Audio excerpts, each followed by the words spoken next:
On a quiet Tuesday in May 2001, wildlife biologist Dr. Samuel Carter drove into the vast, lonely expanse of the Florida Everglades and vanished. For 7 long years, his disappearance was filed away as a tragic diving accident, another soul claimed by the treacherous beauty of the state's underwater cave systems. His family was left with a gaping hole of uncertainty, a grief with no body to mourn. The official story was that he simply got lost. But that was a lie. The truth was waiting, preserved in the dark, cold water, until an accidental discovery changed everything. How is it possible that the evidence of a cold-blooded murder could lie hidden for so long, just feet from where an entire community had searched?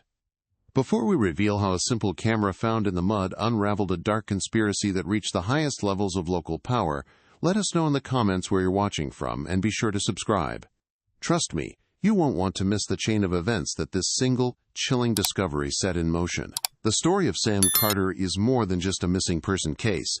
It's a testament to how a secret can fester in a small community, and how the truth, no matter how deeply buried, will always fight its way to the surface. It's a story about a man who loved the wild, and the darkness he found hiding within it. Dr. Samuel Carter, known to everyone as Sam, was a man more at home in the silent world beneath the water's surface than anywhere else.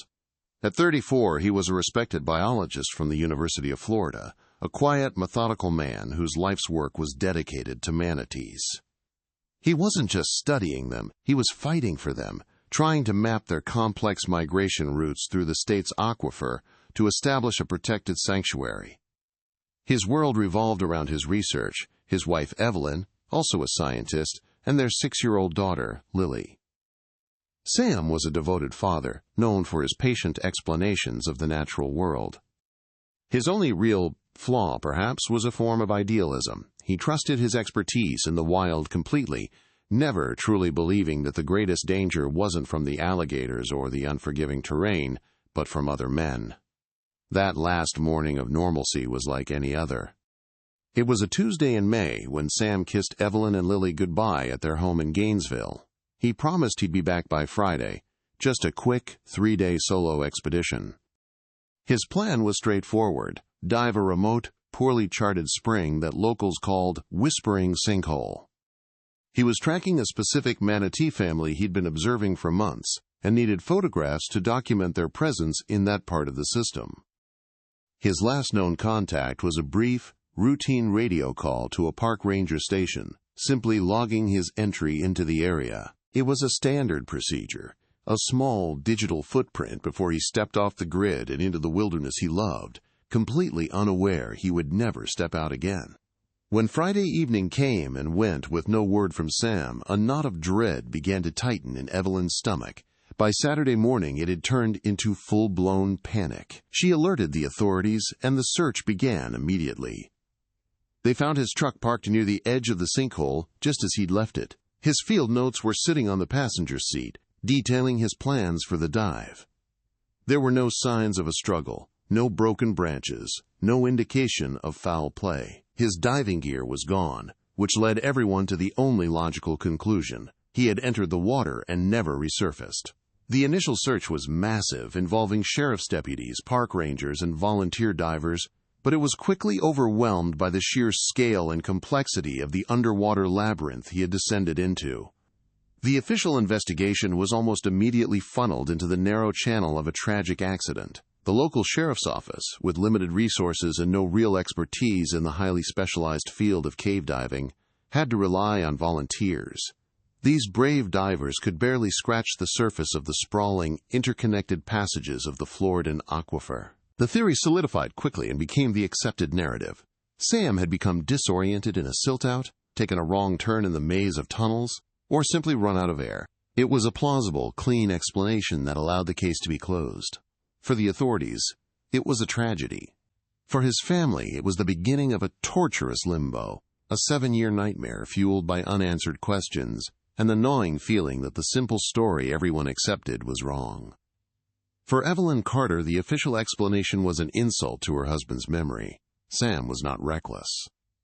He was a man who planned every dive down to the last cubic foot of air in his tanks, who mapped every known passage on waterproof slates, and who respected the unforgiving nature of the aquifer more than anyone. The idea that he had simply made a fatal error felt fundamentally wrong. She tried to convey this to the lead detective, a well-meaning but overworked deputy who saw only the obvious facts: a truck, a sinkhole, and a missing diver. Her scientific mind, trained to look for anomalies, saw a pattern that was too clean, too simple. Her pleas for a more thorough investigation, for considering other possibilities, were met with gentle pats on the shoulder and the quiet, pitying looks reserved for a grieving widow unable to accept reality. The years that followed were a slow, grinding torment, a unique kind of suffering known as ambiguous loss. There was no funeral, no grave to visit, no finality to mark the end of one chapter and the beginning of another. The family home in Gainesville became a mausoleum of memory, with Sam's office left untouched, his books still open on the desk, his field jackets hanging by the door. Evelyn found herself trapped in a state of suspended animation, unable to fully mourn, yet incapable of moving forward. She had to explain to their daughter Lily that Daddy was gone, but without the certainty of death, the explanation always hung in the air, unfinished. Every knock on the door, every ringing phone, carried a flicker of impossible hope, a cruel mirage that would quickly evaporate, leaving the dry ache of reality even sharper than before. As time stretched from months into years, the official silence was filled by the cruel static of public speculation. False leads became a source of recurring torture for Evelyn. A truck driver in Louisiana would swear he'd given a ride to a man matching Sam's description. A tourist in Mexico would send a grainy photo of a stranger in a crowd. Each tip, no matter how flimsy, had to be pursued, leading to dead ends that chipped away at her resolve. Worse were the whispers that circulated in their small academic community and the nearby towns. Theories that Sam had staged his own disappearance, that he had a secret life, that he simply walked away from his family. For Evelyn, having to defend the character of the man she loved against these phantom accusations was a second, more insidious kind of loss. Driven by a desperate need for answers, Evelyn refused to let the investigation die. When the sheriff's department officially moved the case to inactive status, she took matters into her own hands. She liquidated their savings, took out a second mortgage on the house, and began funding her own private search expeditions. She hired renowned cave diving specialists from Tennessee and the UK, teams with advanced sonar equipment and rebreather technology that could go deeper and stay longer than the original volunteers. Each expedition was a monumental undertaking, costing tens of thousands of dollars and immense emotional energy. They brought back stunning underwater footage and detailed maps of previously uncharted tunnels, but never any sign of Sam. Hope would surge with each new dive, only to be extinguished in the cold, dark silence of the water. While Evelyn's world was consumed by the search, Lily grew up in the shadow of an absence. Her father became a mythological figure, a smiling man in photographs who loved manatees and the color blue. Her childhood was marked not by his presence, but by the tangible weight of his disappearance. She learned to navigate her mother's oscillating waves of grief and fierce determination. Birthdays were celebrated with a palpable sense of someone missing. School events were attended by a mother whose thoughts were often miles away, lost in the dark underwater passages of the Everglades. Lily learned to be self-sufficient, a quiet observer of a pain she couldn't fully comprehend, but felt in the very foundation of her home. The question, "Where's your dad?" from other children, became a wound she learned to cauterize with a practiced, simple answer: "He's gone." By 2008, 7 years had passed. The world had moved on. The case of the missing biologist was now a local legend, a cautionary tale told to visiting divers. The original investigators had long since retired or transferred. Sam Carter's file was buried deep in the cold case archives, a thick manila folder filled with maps, dive logs, and reports that all led to the same dead end. To the outside world, Evelyn Carter was a tragic figure, a woman who couldn't let go of the past. Her relentless campaign for answers had faded from the local news, and her phone calls to the sheriff's office were now routed to a new detective who knew the case only as a closed-and-shut accident. The official narrative was sealed, and the truth, it seemed, was destined to remain lost forever in the silent, black water of Whispering Sinkhole. But the Everglades keeps its own time. It is a place of slow, patient change, where water can erode rock and secrets can be held for generations. While the human world had filed Sam Carter away, the ecosystem he had devoted his life to was quietly at work. The subtropic sun beat down, the summer rains came and went, and the slow, persistent flow of water through the limestone foundation of Florida continued its unceasing journey. The land itself seemed to be holding its breath, waiting for the right moment. It was a moment that no one, least of all the exhausted and heartbroken Evelyn Carter, could have ever predicted. A moment that was about to be triggered, not by an expensive, high-tech search, but by a simple act of nature and a stroke of pure chance.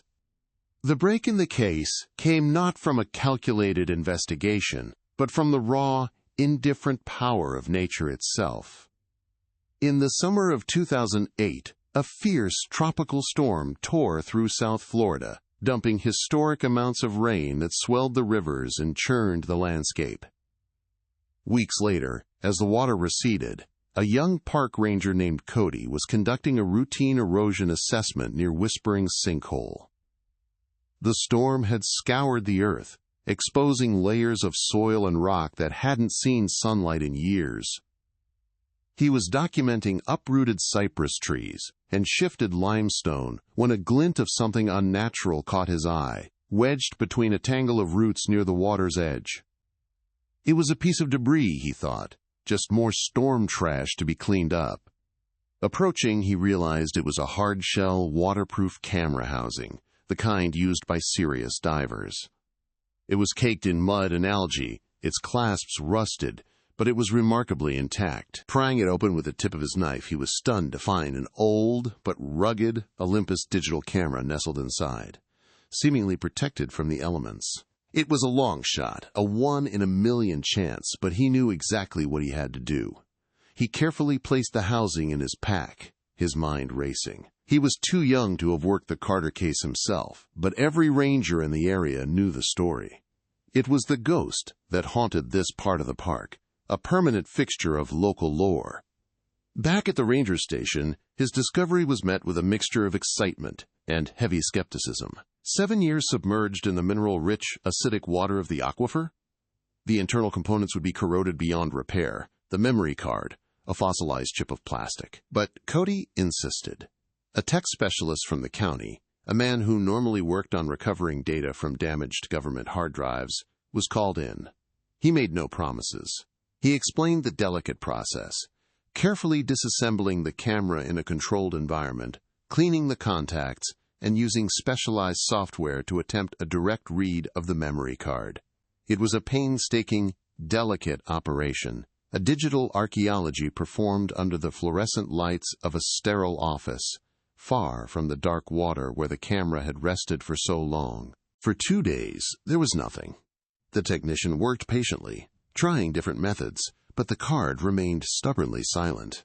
It seemed the skeptics were right, but on the 3rd day, a flicker of success. The system recognized the device. A file directory, corrupted but partially legible, appeared on the screen. Then, one by one, like ghosts materializing from the digital ether, the images began to load. The first few photos were exactly what everyone had expected to see. They were hauntingly beautiful, a testament to Sam's skill and passion. There were crystal-clear shots of a mother manatee and her calf gliding through an underwater cavern, their massive, gentle forms illuminated by the beam of his dive light. There were images of ancient limestone formations, looking like cathedral spires in the deep blue.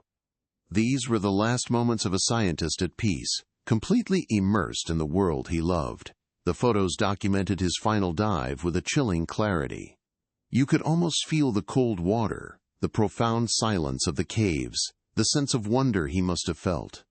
Each image was a perfect composition, a final entry in his life's work. They were a heartbreaking reminder of the man who had been lost, the talent and dedication that had been extinguished. The team in the room fell silent, watching the slideshow of Sam's last peaceful minutes on Earth. It felt like an intrusion, a sacred final testament that was never meant to be seen. But the story those images told was about to take a violent, terrifying turn. Then, the final photograph loaded onto the screen. It was radically different from the others. The perspective had shifted completely. It was taken from several feet below the surface, aimed directly upward at the sun-dappled ceiling of the water. The image was distorted, wavy, but two things were terrifyingly clear. Floating on the surface was a small John boat, its flat bottom stark against the bright sky. And in that boat were the silhouettes of two men. One was holding something long and thin, and from it, a glint of reflected sunlight was unmistakable. It was the barrel of a rifle. The official story, the comforting narrative of a tragic accident that had stood for 7 years, was shattered in an instant.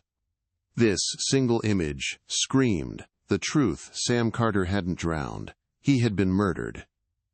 The discovery sent an immediate shockwave through the local law enforcement community. The Park Service contacted the state police, and within hours, the Sam Carter case was officially reopened, reclassified from a missing person file to an active homicide investigation. The dusty, forgotten box of evidence was pulled from the cold case archives. For Evelyn Carter, the phone call was a moment she had both prayed for and dreaded for 7 years. When the detective gently explained what they had found, she didn't cry. The tears had run dry long ago. Instead, a wave of cold, grim validation washed over her. She had known it. In her bones, she had always known Sam wouldn't have made a mistake. Her fight, which so many had dismissed as a widow's denial, was now the foundation of a murder investigation. The photograph became the single most important piece of evidence. It was sent to the state crime lab, where digital forensic specialists began the painstaking work of enhancing the image. They worked to reduce the water distortion, clarify the shapes, and pull any conceivable detail from the corrupted pixels. Every shadow and reflection was analyzed. The faces of the men were too obscured by shadow and the angle to be identifiable, a source of immense frustration for the investigators. But as they sharpened the image of the boat itself, they noticed something on its side, just above the waterline. It was faint, blurred by the water's movement, but it was there. It looked like some kind of symbol, crudely painted in what appeared to be white or light gray paint. This symbol became the new focal point of the entire investigation. It was their Rosetta Stone, the one tangible clue that could connect the ghostly image to real people. Copies of the enhanced photograph were discreetly circulated among veteran law enforcement officers and game wardens throughout South Florida. They were looking for anyone who might recognize the boat or, more importantly, the strange marking. For weeks, the lead went nowhere. It seemed to be a dead end, another frustrating piece of a puzzle with too many missing parts. The symbol didn't match any known gang insignia or corporate logo. It was personal, a unique mark that meant something only to the people who had painted it there.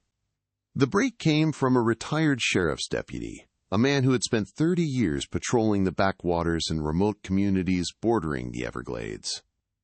He didn't even need a magnifying glass. The moment he saw the symbol, a jagged, stylized drawing of a lightning bolt striking a cypress tree, he knew exactly who it belonged to. "That's the Jennings," he said, his voice heavy with certainty. "The Jennings brothers." They were a local family with a long and sordid history of poaching, illegal trapping, and a reputation for casual violence.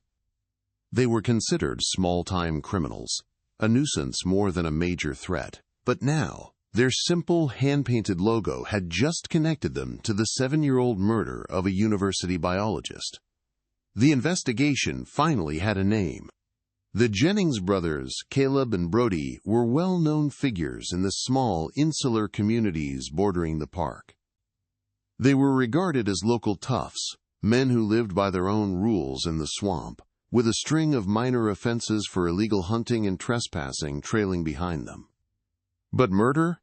That was a line no one had ever imagined them crossing. State investigators began a cautious, methodical approach, placing the brothers under discreet surveillance. They knew a direct confrontation would only cause them to retreat deeper into the familiar wilderness they controlled. Instead, detectives started pulling old files, interviewing disgruntled former associates, and quietly talking to neighbors who had long been intimidated into silence. They were searching for a crack in the family's hardened exterior, a weak point they could exploit to break the case wide open and finally understand what happened that day at the sinkhole.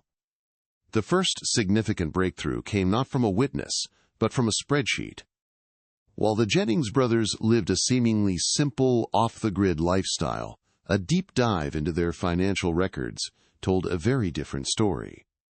For men with no declared income, they were moving an astonishing amount of money. Investigators uncovered recent cash purchases for new trucks, expensive hunting gear, and even a small parcel of land adjacent to their family property. Bank records, though sparse, showed a pattern of large, irregular cash deposits that were immediately withdrawn. This wasn't the financial footprint of small-time poachers selling alligator hides at a local market. This was the behavior of low-level operatives in a much larger, cash-heavy criminal enterprise. The money trail was the second key piece of evidence, and it screamed that Sam Carter hadn't stumbled upon a simple act of illegal hunting. Following the money led investigators down a rabbit hole of shell corporations and third-party bank accounts, a web of financial deceit far too sophisticated for Caleb and Brody to have designed on their own. The accounts were traced back to businesses, a shipping logistics company in Miami, an exotic pet importer in Tampa that seemed legitimate on the surface but showed clear signs of being fronts for money laundering. It became painfully obvious that the Jennings brothers were not the masterminds. They were the muscle, the hired help paid to do the dirty work and keep their mouths shut. The central question of the investigation shifted dramatically. It was no longer just about proving the brothers had killed Sam Carter. The real mystery now was finding the person, or people, who were pulling the strings and signing their paychecks. With the financial evidence mounting, investigators decided it was time to apply pressure. They brought the brothers in for questioning separately. Caleb, the older and more dominant of the two, was a stone wall, denying everything with a cold, dismissive smirk. But Brody, the younger brother, was different. He was visibly nervous, his bravado crumbling under the weight of the evidence laid out before him. Bank statements, surveillance photos, the enhanced image from Sam's camera. He didn't confess to murder, not yet, but he began to talk. He spoke of their real job, which involved moving valuable cargo through the labyrinthine waterways of the Everglades, using their unparalleled knowledge of the terrain to avoid law enforcement. He alluded to a powerful, well-connected boss who paid them handsomely to ensure these special deliveries were never intercepted. The word cargo became the new linchpin of the case. Detectives began cross-referencing Brody's vague admissions with intelligence reports on organized crime in South Florida. The pieces quickly fell into place. The region was a known hub for the illegal exotic animal trade, a brutal and incredibly lucrative black market supplying wealthy private collectors around the world. Investigators uncovered a string of unsolved cases involving the theft of protected species, rare birds from a sanctuary, pythons from a breeding facility, and even a Florida panther cub from a preserve. The timeline of these high-profile thefts matched perfectly with the large cash deposits made into the Jennings accounts. The horrifying truth began to dawn. Sam Carter hadn't just been in the wrong place at the wrong time. His camera had likely captured evidence of a transaction at the heart of this massive trafficking ring. Brody's fearful descriptions of his boss as a man with friends in high places and the ability to make problems disappear pushed the investigation into its most dangerous phase, exploring institutional corruption. The trafficking ring couldn't have operated for so long and with such impunity without protection from someone on the inside. Investigators began a discreet audit of public officials with jurisdiction over the park and surrounding lands. They looked for anomalies, patrol routes being inexplicably altered, environmental permits for land development being fast-tracked near sensitive areas, and tips about poaching operations being mysteriously ignored. The list of potential suspects was short, but one name repeatedly surfaced: County Commissioner Arthur Bishop, a charismatic and widely respected public figure who had built his political career on a platform of environmental conservation. The final, damning piece of the puzzle came from the place where the investigation began, inside Sam Carter's truck. Re-examining his field notes, investigators found an entry from the week before his death. Sam, ever the meticulous scientist, had logged details of unusual boat traffic near Whispering Sinkhole, noting a vessel that seemed out of place in such a remote area. He had even managed to jot down a partial registration number. At the time, it would have meant nothing to the original investigators. But now, when that partial number was run through state databases and cross-referenced with assets linked to Arthur Bishop, it produced a direct hit. The boat was registered to a shell corporation, and the sole director of that corporation was the commissioner himself. Sam hadn't just photographed his killers. He had, unknowingly, been documenting the very architecture of their criminal conspiracy. With the evidence now forming an undeniable chain linking the low-level poachers to the high-powered commissioner, investigators knew they had one final chance to break the case open without a protracted legal battle. They isolated Brody Jennings, the younger, weaker link, in a sterile interrogation room. On the table between them, they laid out their entire case: the enhanced photograph from Sam's camera, the bank statement showing cash deposits, the surveillance reports, and the final, irrefutable piece of evidence: a copy of the boat registration linking the vessel at the scene directly to Arthur Bishop. The lead detective spoke not with aggression, but with a quiet, grim finality. He explained that Bishop would sacrifice them without a second thought, leaving them to face a murder charge alone. Their only hope, he explained, was to be the first one to tell the truth, the whole truth. For 7 years, Brody Jennings had lived in the shadow of that day, the secret a toxic weight in his gut. Faced with the totality of the evidence, his carefully constructed wall of denial crumbled into dust. He began to tremble, then sob. Not the tears of a hardened criminal, but the ragged, desperate cries of a man who had been trapped in a nightmare of his own making for nearly a decade. When he finally looked up, the bravado was gone, replaced by a hollowed-out exhaustion. He started to speak, his voice barely a whisper, and the full, horrifying story of what happened at Whispering Sinkhole began to spill out. He confirmed they were there on Bishop's orders, but it wasn't for poaching deer or gators. It was for a prize so rare and valuable that Bishop had warned them to let nothing and no one get in their way. That morning in May 2001, the Jennings brothers were not hunters. They were thieves. Their target, specified by Bishop for a wealthy overseas collector, was a female Florida panther and her cub.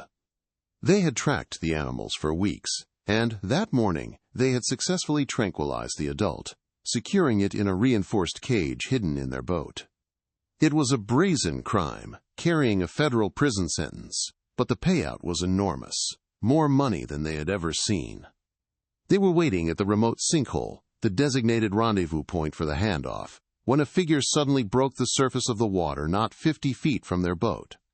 It was Dr. Samuel Carter, his face a mixture of surprise and scientific curiosity as he took in the scene, and in his hands was the one thing that could destroy everything: a camera. According to Brody, the moment was a blur of pure panic. Sam, treading water, likely hadn't even processed the illegality of the situation yet. He might have just seen 2 local men with a large cage. But Caleb, the older brother, didn't hesitate. He saw not a man, but a witness. He saw years in prison, the end of their lucrative arrangement with Bishop, and the commissioner's wrath. While Brody was frozen in fear, Caleb moved with a chilling, practiced efficiency. He reached for the rifle they kept for protection, raised it to his shoulder, and aimed. Brody screamed for him to stop, but it was too late. The single, sharp crack of the rifle shot echoed across the silent water, and Sam Carter's body went limp, his camera slipping from his grasp and beginning its slow, 7-year descent into the darkness below. The moments after the shot were a frantic, cold-blooded exercise in damage control, orchestrated by Caleb, who seemed to be following a pre-planned contingency. They knew leaving the body in the sinkhole was too risky. It was a known dive spot, however remote. Following a grim protocol established by Bishop for just such an emergency, they retrieved Sam's body from the water. They drove the boat miles deeper into an impassable section of the swamp, to a place their father had shown them as kids, a deep, narrow geological fissure, a vertical shaft in the limestone that plunged into the blackness of the aquifer. They weighted the body down and committed it to the depths, certain it would never be found. To complete the deception, they took his dive tanks and BCD, dumping them in a separate, well-known cavern within the Whispering Sinkhole system to create the false trail of a diving accident. Brody's confession was not just a story, it was a map. With a shaking hand, he drew a crude but detailed sketch of the swamp, marking the hidden channel that led to the fissure where they had left Sam's body. Armed with this terrible new knowledge, the state police mobilized a highly specialized forensic dive team, the best in the country. It was an expedition into the heart of darkness, both literally and figuratively. The team navigated through miles of tangled mangrove and cypress swamp, far from any marked trail, guided only by Brody's desperate sketch and GPS coordinates. The atmosphere was heavy, not just with the humid Florida air, but with the grim purpose of their mission, to bring a man home 7 years too late and to finally give his family the one thing they had been denied for so long, the truth. Following the map to a small, unassuming inlet choked with water hyacinths, the divers prepared to descend. The fissure was exactly as Brody had described it, a dark, vertical chasm, invisible from anywhere but directly overhead. The lead diver, equipped with a powerful underwater light and a helmet-mounted camera, was lowered into the abyss. The feed sent back to the surface showed a descent into utter blackness, the limestone walls slick with ancient algae. Then, at a depth of over 150 feet, something came into view, resting on a narrow ledge. It was unmistakable. After 555 days of agonizing uncertainty, the search for Dr. Samuel Carter was finally over. The recovery was slow and methodical, a somber and respectful process. For Evelyn and Lily, the confirmation was the final, devastating blow they had always been braced for. The not knowing was over, replaced by the brutal certainty of the truth. Sam was coming home. The trial of Arthur Bishop and the Jennings brothers was a spectacle that gripped the state. It laid bare the dark underbelly of a world hidden just beneath the surface of Florida's pristine wilderness. Brody Jennings, granted a plea deal for his full cooperation, took the stand, his testimony a harrowing account of greed, panic, and cold-blooded murder. The prosecution methodically presented its case. The enhanced photograph from Sam's camera, the labyrinthine financial records linking the commissioner to the trafficking ring, and most powerfully, the forensic evidence from Sam's recovered remains, which corroborated Brody's story completely. Caleb Jennings remained stoic and defiant, while Arthur Bishop, the charismatic conservationist, watched his carefully crafted public image disintegrate under the weight of undeniable truth. The jury needed less than 4 hours to reach their verdict, guilty on all counts. For Evelyn and Lily, sitting in the front row of the courtroom every single day, the verdict was not a moment of celebration, but of profound, somber release. The 7-year fight for the truth was finally over. The ambiguity that had held them hostage for so long was replaced by the brutal, concrete finality of a conviction. A few weeks later, they held a funeral for Sam. It was a service attended by hundreds of friends, colleagues, and members of the scientific community who had followed the case for years. For the first time, their grief had a focal point. They could mourn a man, not an absence.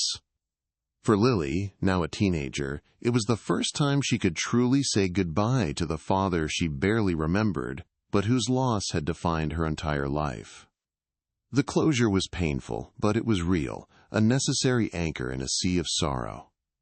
The sentencing hearing was swift and decisive. Arthur Bishop, the mastermind, showed no remorse, and the judge made an example of him, citing his betrayal of public trust as a particularly heinous, aggravating factor. He was sentenced to life in prison without the possibility of parole for first-degree murder and racketeering. Caleb Jennings, the man who pulled the trigger, received the same sentence. For his testimony, Brody Jennings was sentenced to 25 years for his role as an accessory, a lesser but still substantial punishment for his part in the crime and the subsequent cover-up. Justice, in the cold, impartial language of the law, had been served. The men responsible for silencing Sam Carter would spend the rest of their lives in a cage, a stark contrast to the boundless wilderness they had once used as their criminal playground. The fallout from Bishop's conviction was immediate and far-reaching. It exposed the deep-seated corruption that had allowed the exotic animal trafficking ring to flourish for years. A state-level task force was formed, leading to a series of arrests that dismantled the network Bishop had protected.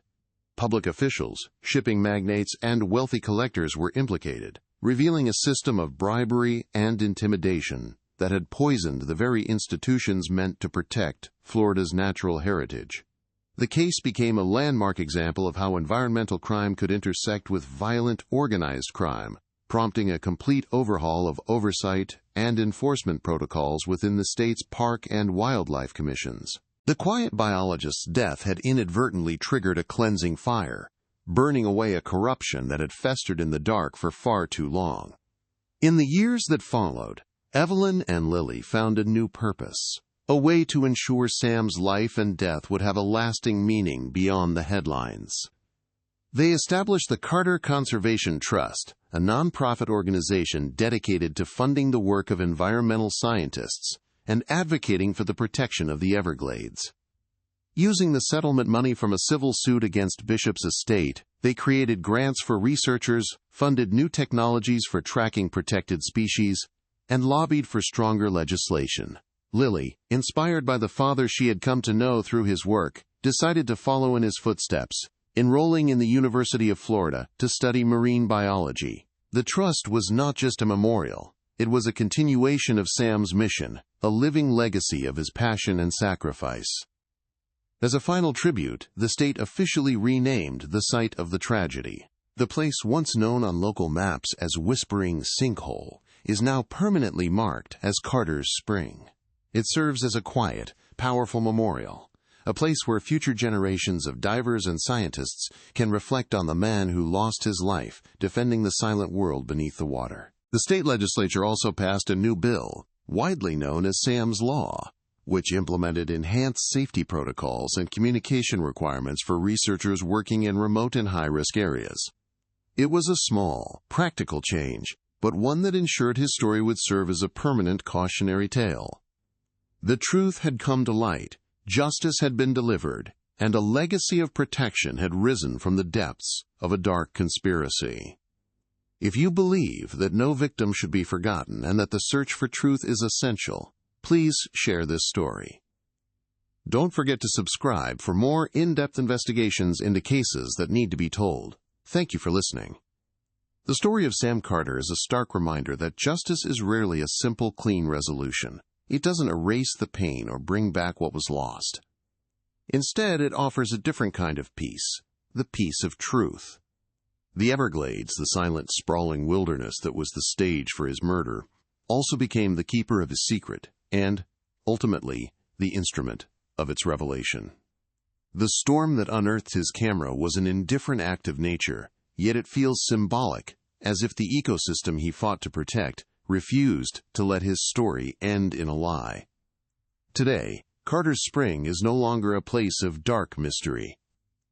It is a quiet testament to a man's passion and a family's resilience, a place where the water runs clear, finally mirroring the truth that holds in its depths. Out of the ashes of their profound loss, Evelyn and Lily Carter forged a new purpose. They channeled their grief and the public's outrage into the creation of the Carter Conservation Trust, an organization dedicated to continuing the work Sam had started. The trust provides vital funding for environmental scientists working in the field, champions stronger protections for endangered species, and educates the public on the delicate balance of Florida's ecosystem. For Lily, who grew up in the long shadow of her father's absence, the path became clear. She followed in his footsteps, pursuing a degree in marine biology, not as a way to live in the past, but to carry his passion into the future. The legacy of Sam Carter is not just in the laws that were changed, but in the generation of scientists he continues to inspire through the work of his family. The impact of the case rippled far beyond the courtroom, forcing a reckoning within the state's institutions. The exposure of Arthur Bishop's corruption led to a sweeping investigation that dismantled a vast network of exotic animal traffickers, leading to dozens of arrests and exposing the rot that had festered for years under the guise of public service. In response, the Florida legislature passed a landmark bill, colloquially known as Sam's Law. This legislation mandated stricter safety protocols, including mandatory check-in systems and emergency locator beacons for all researchers working in remote state and federal lands. It was a tangible, life-saving change born from tragedy, a permanent policy shift ensuring that Sam Carter's fate would serve as a powerful catalyst for protecting those who, like him, dedicate their lives to the wilderness. For the small communities bordering the Everglades, the truth about Sam Carter left a lasting scar. It was a story that shattered the illusion of safety and trust. Arthur Bishop had been more than a politician. He was a neighbor, a friend, a man seen as a champion of the very land he was secretly exploiting. His betrayal forced the community to confront an uncomfortable reality, that the greatest dangers don't always come from the untamed wild, but can hide in plain sight, wearing a familiar smile and a tailored suit. The case became a cautionary tale passed down through generations, a grim reminder that darkness can thrive anywhere, especially where power goes unchecked and secrets are allowed to take root in the silence. The sense of innocence lost in those towns has never fully returned. In the end, the story of Sam Carter is a powerful testament to the enduring strength of love and the relentless nature of truth. It proves that no matter how deep a secret is buried, some forces, a family's unwavering determination, the slow, patient work of nature, and a single preserved image can combine to bring it into the light. His life was cut short by human greed, but his legacy is one of courage, persistence, and the profound impact one life can have on the world. The clear, cold water of the Florida aquifer held the evidence of his murder for 7 years, a silent witness waiting for its moment. It reminds us that while justice can be delayed, the truth eventually will always find its way to the surface. If you believe that no victim should be forgotten and that the search for truth is essential, please share this story. Don't forget to subscribe for more in-depth investigations into cases that need to be told. Thank you for listening.